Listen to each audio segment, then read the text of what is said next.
সবজির মধ্যে সবচেয়ে দাম হলো কাঁকরোল। এই কাঁকরোল বাজারে বিক্রি হচ্ছে 100 টাকা কেজি। তবে গত 2 দিন আগেও কিন্তু এই কাঁকরোলের দাম ছিল 120 টাকা, এখন 100 টাকায় দাঁড়িয়েছে। তবে ব্যবসায়ীর সাথে কথা বলে যে বিষয়টি জানতে পেরেছি, সকল সবজির মধ্যে সবচেয়ে বেশি দাম হলো কাঁকরোল, এবং কাঁকরোলের দাম নতুন সবজি আসার কারণে এই কাঁকরোলের দাম কিন্তু 100 টাকা দাঁড়িয়েছে।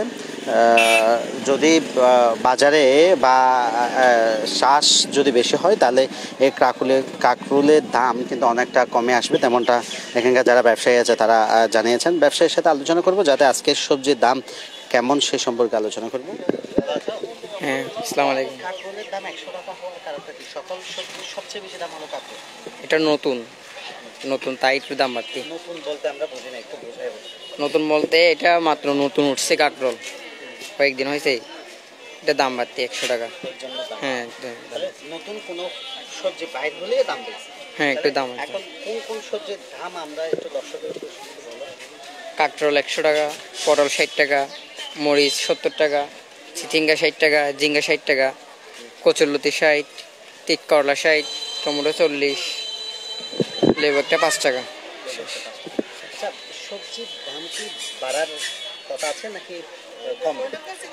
সেটা তো বলতে পারবো না। মানে তোমার আইডিয়া মতো দাম কমতে পারে, আরো কমতে পারে। বৃষ্টি হলে কি বাড়বে? বৃষ্টি হলে সম্ভাবনা আছে বাড়ে। সকল সবজি কিন্তু বৃষ্টি না হওয়ার কারণে মোটামুটি দাম থাকে। যখন বৃষ্টি হয় তখন কিন্তু সবজির দাম একটু বেড়ে যায়, তেমনটা আমরা জানি। আমরা আরেকজন ব্যবসায়ীর সাথে বিস্তারিত আলোচনা করব। ভালো আছেন?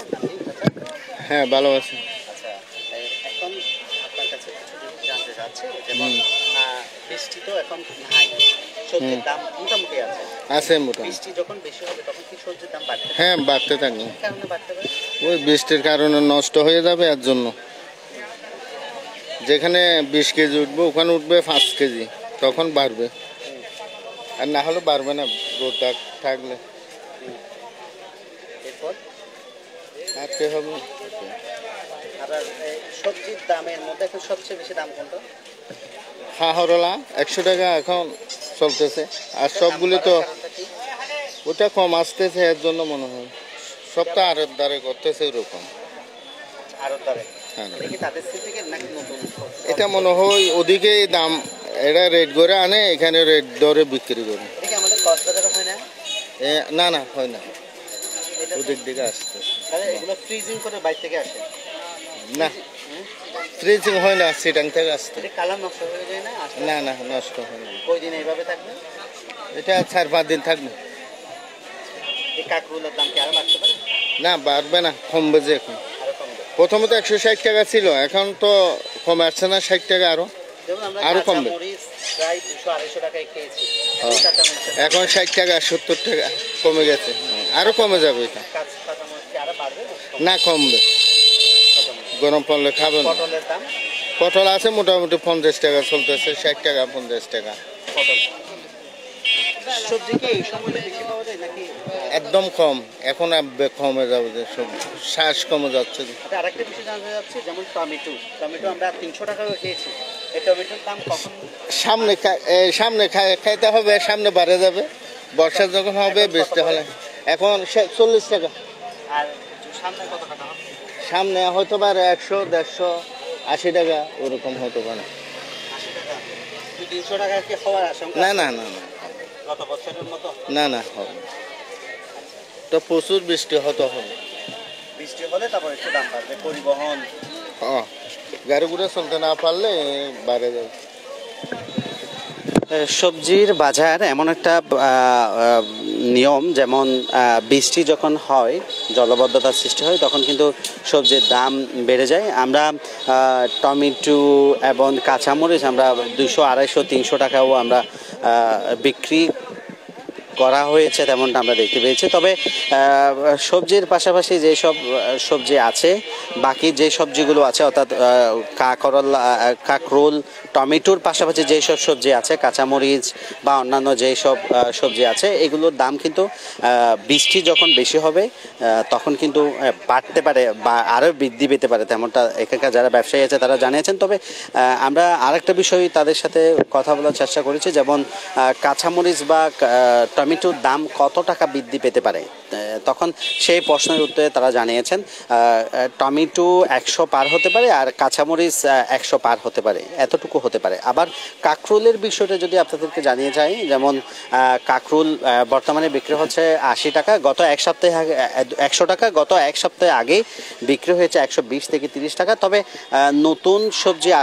নতুন সবজির কারণে কিন্তু কাঁকরোল আবার একটু কমে যেতে পারে, তেমনটা তারা দাবি করেন। আমরা একজন ব্যবসায়ীর সাথে কথা বলবো। ভালো আছেন আপনি?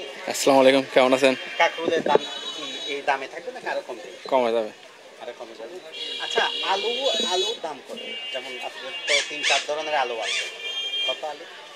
ললিতা 55, নাটোর 70, আর বর্তমানে দেশি আলু মার্কেটে নেই। আচ্ছা, আমরা আরেকটা জানতে চাচ্ছি, দেশি আলু চেনার উপায়টা কি? আমরা কিভাবে চিনবো একটু যদি আপনি আমাদের এখানে একটু বলতেন, যেমন অনেক দর্শক জানতে চায়। দেশি আলু একটু সুন্দর কালার হবে, সব আলুতে একটু লাল লাল লাল হবে, লাল এই দেশি আলু হ্যাঁ একটু লাল রঙের হবে, সুন্দর কালার হবে, একটা ইয়ে থাকবে, ভালো একটা সাইজ থাকবে। আর এটা দেশি আলু, এটা নাটোর আলু। আর দেশি আলু কোনটা? দেশি আলু আমার থেকে নেই বর্তমানে। এটা কত টাকা? এটা 70 টাকা কেজি। এটাও 70 টাকা কেজি। আর এটা কি আলু বলে? এটা মুন্সিগঞ্জ ললিতা ডায়মন্ড। এটা কত করে? এটা 55 টাকা, এটা 70 টাকা। আমরা যারা ক্রেতা আছি বাজার থেকে কেনার সময় দেশি আলু যেমন এই ছোট সাইজের হলে আমরা কিন্তু দেশি আলুই আমরা বলি। তবে এই আলুর মধ্যে কয়েক ধরনের ব্যবধান আছে, যেমন এটা নাটোরের আলু, এটা 55 থেকে 80, 60, 58 থেকে 60 টাকা তারা বিক্রি করা হয়।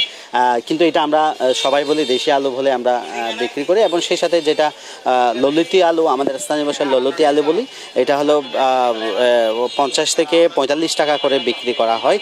তবে আলু চেনার উপায় আমাদের ব্যবসায়ী যিনি আছে উনি জানিয়ে দিয়েছেন। আমরা যদি একটু বলি, যেমন এই আলুর মধ্যে যে সাদা এই অংশটা যেটা দেখতে পাচ্ছেন, এখানে যদি সম্পূর্ণ লাল থাকে তখন সেটাকে দেশি আলু ধরা যায়। যেমন আমি একটা দেখাই, এই এমনটা যদি লাল লাল বর্ণের হয় তাহলে এটাকে দেশি আলু বলে। তবে এখন বাজারে সচরাচর দেশি ছোট আলুকে, এইরকম ছোট আলুকে লাল দেশি আলু বলে বিক্রি করা হচ্ছে। কক্সবাজার বাহাতছড়া বাজার থেকে এই হলো সর্বশেষ। ধন্যবাদ।